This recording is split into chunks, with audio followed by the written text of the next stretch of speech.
बच्चों, कैसे हो आप सभी। आई होप आप सभी फिट एंड फाइन होंगे, अच्छे से पढ़ाई कर रहे होंगे। स्वागत है आपका अपनी चैनल एक्सपोज केमिस्ट्री पर, जहां पर हम आपको BSc first, second and third year की फ्री केमिस्ट्री क्लासेस प्रोवाइड करते हैं।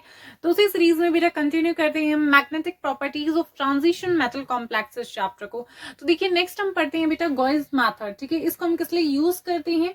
इसको हम यूज करते हैं मैग्नेटिक जो ससेप्टिबिलिटी है उसको मेजर करने के लिए। ऑलराइट, तो देखिए गॉस मेथड में क्या लेते हैं हम, एक सिंपल डिवाइस होता है जिसे हम गॉस बैलेंस बोलते हैं, जिसको हम यूज करते हैं मेजर करने के लिए पैरामैग्नेटिज्म को। एंड इस मेथड के अंदर फाइनली पाउडर्ड जो सब्सटेंस या फिर सॉल्यूशन है उसको हम लेते हैं पायरेक्स ग्लास ट्यूब के अंदर, जिसे हम क्या बोलते हैं, गोई ट्यूब भी बोलते हैं। ऑलराइट, और सब्सटेंस को हम वेट करते हैं पहले without the presence of magnetic field और उसके बाद in the presence of magnetic field. ठीक है, सो सब्सटेंस को वे किया जाएगा first without the magnetic field and then in the presence of magnetic field.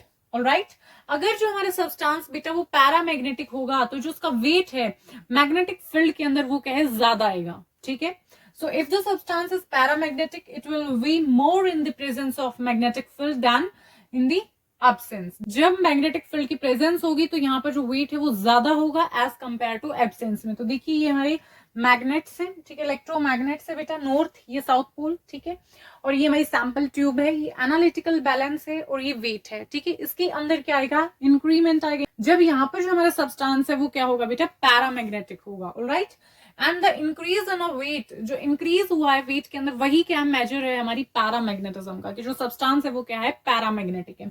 So increase in weight is a measure of paramagnetism of the substance and larger the number of unpaired electron, जितने ज्यादा बेटा unpaired electrons होंगी उतना ही क्या होगा, वो paramagnetic होगा, मतलब उतना ही वेट के अंदर क्या होगा, इंक्रीज होगा। So larger the number of unpaired electrons in a substance, the greater is the increase in its weight in a magnetic field। उतना ही ज्यादा मैग्नेटिक फील्ड के अंदर जो वेट है बेटा उसके अंदर क्या आएगा, इंक्रीज आएगा। ठीक है, उतना ही ज्यादा वो इंक्रीज होगा, जितने ज्यादा नंबर ऑफ अनपेयर्ड इलेक्ट्रॉन्स होंगे उतना ही जो हमारा वेट है उसके अंदर इंक्रीज आएगा। एंड हमें पता चल रहा है वो जो सब्सटेंस है वो कैसा, पैरामैग्नेटिक सब्सटेंस है। इसके बाद है जो ससेप्टिबिलिटी, उसको हम इजिली कैलकुलेट कर सकते हैं किससे, from the difference in weight of sample. ठीक है, जो डिफरेंस आया है ये सैंपल के वेट के अंदर जब मैग्नेट हम ऑफ करते हैं, जब मैग्नेट को हम ऑफ करते हैं और मैग्नेट को ऑन करते हैं। सो नेक्स्ट देखते हैं बेटा कैलकुलेशन ऑफ मैग्नेटिक मोमेंट। तो देखिए जो गेट प्रोसेसर है वो बहुत ही सिंपल है मेजर करने के लिए मैग्नेटिक ससेप्टिबिलिटी को। ठीक है, यहाँ पर क्या करते हैं हम, यहाँ पर जो सैंपल होता है in the form of cylinder उसको सस्पेंड किया जाता है नॉन होमोजीनस मैग्नेटिक फील्ड के अंदर। ठीक है, मैग्नेटिक फील्ड के अंदर जो हमारा सैंपल है उसको सस्पेंड करेंगे।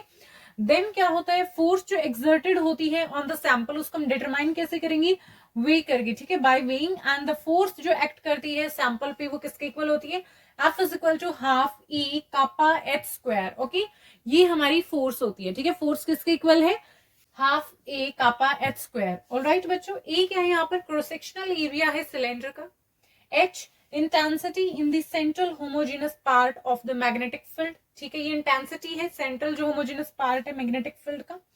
एंड कापा क्या है बेटा, वॉल्यूम ससेप्टिबिलिटी है। समझ आए।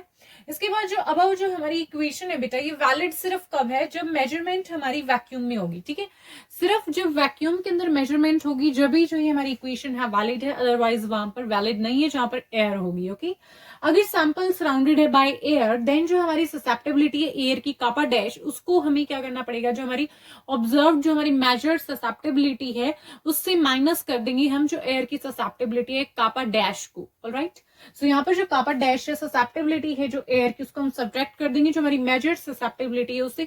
तो जो हमारी इक्वेशन है वो क्या हो जाएगी, F is equal to 1/2 E H square kappa minus kappa dash. Okay, ये हो जाएगी kappa minus kappa dash. Here kappa dash is volume susceptibility of air, volume susceptibility है एयर की।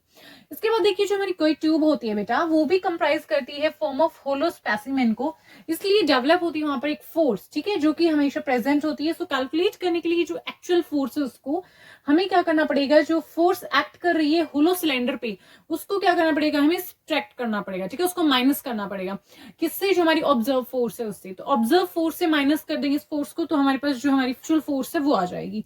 So the force is usually negative and जो force है वो negative होती है बिकॉज जो ट्यूब है वो मेडअप होती है डायमैग्नेटिक मटेरियल की। सो इसको हम डोनेट कर देंगे अगर डेल्टा से, देन हमारी जो इक्वेशन है वो क्या हो जाएगी, F is equal to 1/2 AH square kappa minus kappa dash plus delta. Okay, ये हमारी इक्वेशन हो जाएगी। तो समझ में आया, फोर्स क्या थी 1/2 E कापा H स्क्वायर। फिर हम बात करेंगे एयर में, तो वहां पर एयर की ससेप्टेबिलिटी होगी। तो इक्वेशन क्या बन गई हमारी, ये वाली एयर में है। अगर हमारा जो ऑब्जर्वेशन जो हम कर रहे हैं, ठीक है, जो भी हम मेजर कर रहे हैं वो एयर में है। ये तो सिर्फ कब थी, जब मेजरमेंट वैक्यूम में। अगर एयर में है तो बेटा वहां पर हमें माइनस करना पड़ेगा वॉल्यूम ससेप्टेबिलिटी एयर की। तो इक्वेशन क्या बन गई 1/2 AH स्क्वायर कापा से 1/2 AH square kappa minus kappa dash. और यहाँ पर जो हमारी डेल्टा फोर्स है कंसिडर करना है, ठीक है। तो F 1/2 AH square kappa minus kappa dash plus में डेल्टा। क्लियर हो गया।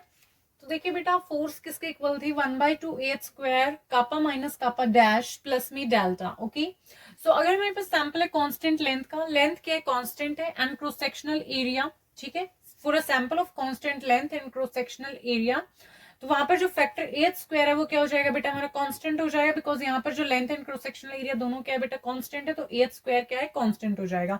नाउ अगर हम डेंसिटी को रिड्यूस करते हैं तो जो इक्वेशन है उसको हम कैसे राइट कर सकते हैं बेटा, देखो ऐसे 10⁶ chi is equal to alpha plus beta F dash by में W, एंड अल्फा क्या है यहाँ पर constant allowing for the displaced air, और इक्वल होता है हमारा 0.029 इंटू में स्पेसिफिक वॉल्यूम, और एक्सप्रेस करते हैं इसको मिलीग्राम के अंदर। नेक्स्ट W वेट होता है ये सैंपल का, एक्सप्रेस करते हैं ग्राम में। F फोर्स है जो कि सैंपल पे होती है, ठीक है, force on the sample, and equal होती है F माइनस डेल्टा की, बोथ जो हमारी F एंड डेल्टा है that is given in milligram. Next है बीटा, ट्यूब कैलिब्रेशन कांस्टेंट होता है, ठीक है। बीटा क्या है बेटा, ट्यूब कैलिब्रेशन कांस्टेंट। उसके बाद एक्चुअल प्रैक्टिस में एपरेटस को कैलिब्रेट किया जाता है by making measurements on a substance जिसकी ससेप्टेबिलिटी क्या होती है बेटा, एक्यूरेटली नोन होती है। एंड जो स्टैंडर्ड सब्सटेंस हम यूज करते हैं फॉर कैलिब्रेशन कौन सा होता है, वो होता है टेट्राथायोसाइनेटो कोबाल्टेट, ठीक है, एंड HgCOCnS4, ये हमारा इसका फॉर्मूला है, ठीक है, ये हमारा कॉम्प्लेक्स रहेगा। एंड ससेप्टेबिलिटी जो है that is known to be का is equal to 16.44 into 10⁶ at 20 degree Celsius. और ये सारी मेजरमेंट्स करके बेटा स्टैंडर्ड सब्सटेंस के साथ में जो कांस्टेंट बीटा है उसको हम कैलकुलेट कर सकते हैं। फिर हमें पता है बेटा अल्फा बीटा और डेल्टा और फोर्स, ठीक है, गिवन सैंपल की W वेट है जिसका जो वॉल्यूम ससेप्टेबिलिटी है उसको हम क्या कर सकते हैं बेटा, कैलकुलेट कर सकते हैं। नेक्स्ट हम देखते हैं बेटा इस मेथड की एडवांटेजेस एंड डिसएडवांटेजेस को। तो देखिए एडवांटेजेस की जब हम बात करते हैं तो ये जो एपरेटस है सिंपल होता है एंड इजी टू असेंबल है, एंड इजी इसको हैंडल करना एंड यूज करना। एंड यहाँ पर जो अमाउंट हम लेते हैं सैंपल की वो इस ट्यूब के अंदर वो ज्यादा होती है, ठीक है, ज्यादा अमाउंट हम लेते हैं तो फोर्सेस भी यहाँ पर लार्ज होती हैं। तो इसलिए बेटा इवन जो केमिकल बैलेंस है वो भी मेजर कर सकता है जो चेंज इन मास आएगा, ठीक है, केमिकल बैलेंस है वो भी क्या कर सकता है बेटा, इवन जो केमिकल बैलेंस है वो भी चेंज इन मास को मेजर कर सकता है। सो ये थी एडवांटेजेस। नेक्स्ट डिसएडवांटेजेस, रिक्वायर करते हैं लार्ज अमाउंट ऑफ सैंपल, यहाँ पर हमें लार्ज अमाउंट में सैंपल की रिक्वायरमेंट होती है तो ये बेटा डिसएडवांटेज हो जाएगी बिकॉज ज्यादा अमाउंट में हमें चाहिए सैंपल, ठीक है।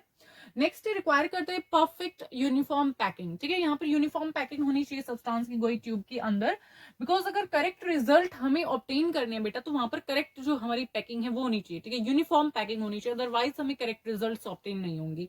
तो यहाँ पर अगर कोई ट्यूब के अंदर पैक यूनिफॉर्मली नहीं किया सब्सटेंस को तो यहाँ पर क्या होगा, हमें जो रिजल्ट्स हैं वो करेक्टली ऑब्टेन नहीं होंगे। So these are the disadvantages and these are advantages of this method. I hope आपको सारी चीजें क्लियर होंगी बेटा। फिर भी आपको कोई डाउट आए कमेंट बॉक्स में कमेंट करना, वीडियो अगर पसंद आए तो वीडियो को लाइक करना, अपने फ्रेंड्स के साथ शेयर करना, चैनल पे नहीं हो तो चैनल को सब्सक्राइब कर लेना और बेल आइकन प्रेस कर लेना जिससे आपको हमारी आने वाली हर वीडियो की नोटिफिकेशन मिलती रही। ओके, सो मिलते हैं नेक्स्ट वीडियो में फिर नेक्स्ट टॉपिक के साथ।